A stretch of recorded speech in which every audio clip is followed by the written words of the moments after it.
বুড়ো বয়সে সন্তানের বোঝা না হতে চাইলে এই 5টি কাজ করুন। বয়স যত বাড়ে আমাদের শক্তি, কার্যক্ষমতা আর আত্মনির্ভরতার জায়গাগুলো ধীরে ধীরে ক্ষীণ হয়ে যায়। একসময় যে বাবা ছেলেকে নিয়ে স্কুলে যেত, সে বাবাকে একদিন সেই ছেলে হাত ধরে ডাক্তারের কাছে নিয়ে যায়।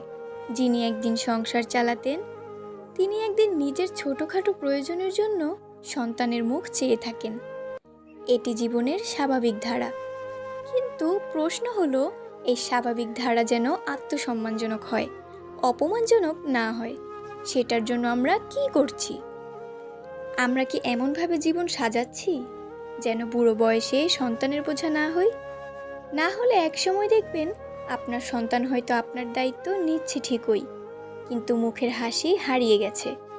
সে আপনাকে বোঝা মনে করছে, যেটা আপনি কখনো চাননি।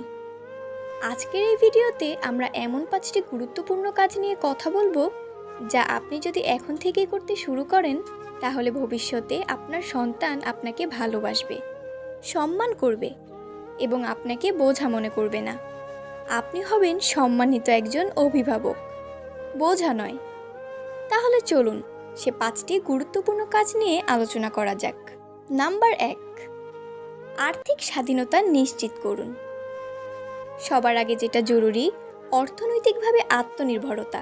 একটা বড় ভুল আমরা অনেকেই করি, সেটা হলো জীবনের মধ্যে সব আয় সন্তানদের দিকে ঠেলে দেই। সন্তান বড় হোক, সংসার সামলাক, সব ঠিক, কিন্তু নিজের জন্য নিজেরই কিছু রেখে দেওয়া উচিত। নিজের জন্য কিছুই রেখে দেই না, ভাবি ছেলেমেয়েরা আমাদেরকে দেখবে, কিন্তু বাস্তবতা ভয়ঙ্কর। অনেক সন্তানের এই সক্ষমতা বা মানসিকতাই থাকে না পিতামাতার সকল দায়িত্ব নেবার। তখন আপনি পরিবর্তনশীল হয়ে পড়েন, যা আপনাকে সবচেয়ে বেশি কষ্ট দেয়। তাই এখন থেকেই এমনভাবে চলুন যেন বুড়ো বয়সে আপনার খরচ চালানোর মতো কিছু সঞ্চয় থাকে। যদি সম্ভব হয়, পেনশন, প্রভিডেন্ট ফান্ড, স্থায়ী আমানত অথবা এমন কিছু ব্যবসা যেখানে আপনি সরাসরি কাজ না করলেও লাভ পেতে পারেন। এই ধরনের উপায় রাখুন। যারা চাকরি করেন তারা 40 বছর থেকেই ভবিষ্যতের জন্য আলাদা করে টাকা জমাতে শুরু করুন। যারা ব্যবসা করেন তারা ব্যবসা থেকে সঞ্চয় করুন।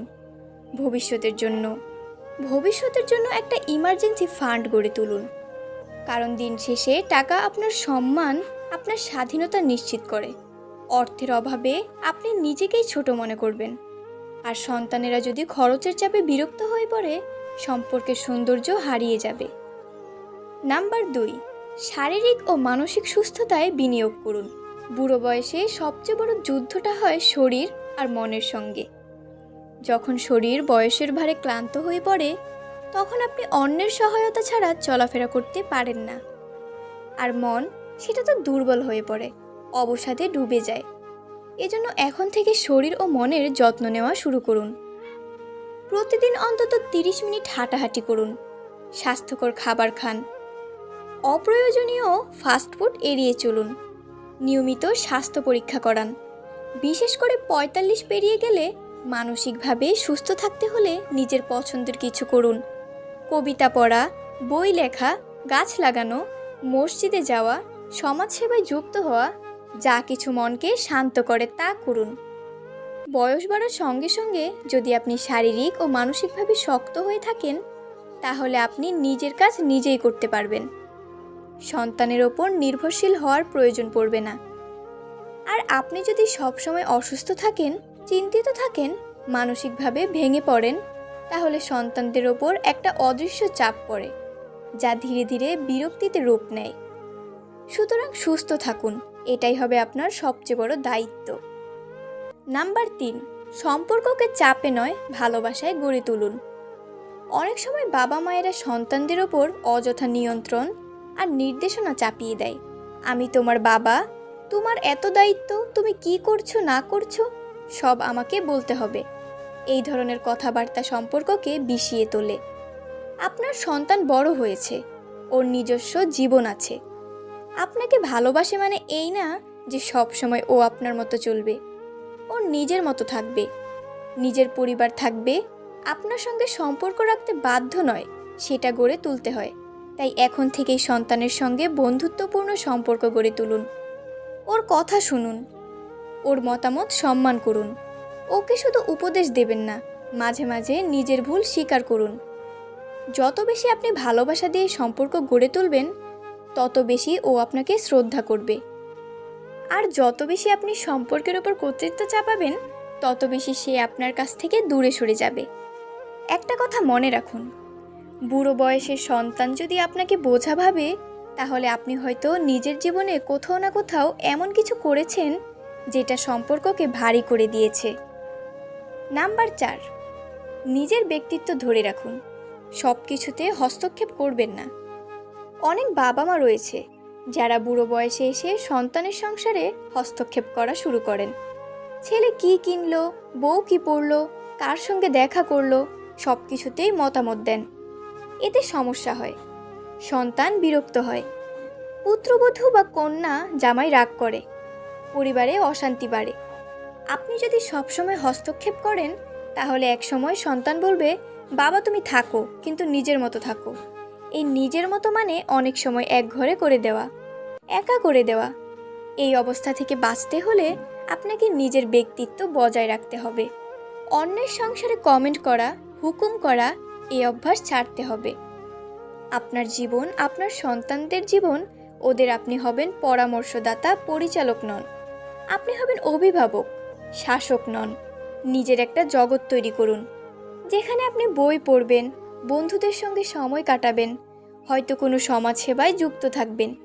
এতে আপনি ব্যস্ত থাকবেন, সন্তানেরাও আপনাকে সম্মানের চোখে দেখবে। নাম্বার 5, ইবাদত ও আত্মিক উন্নয়নে মন দিন।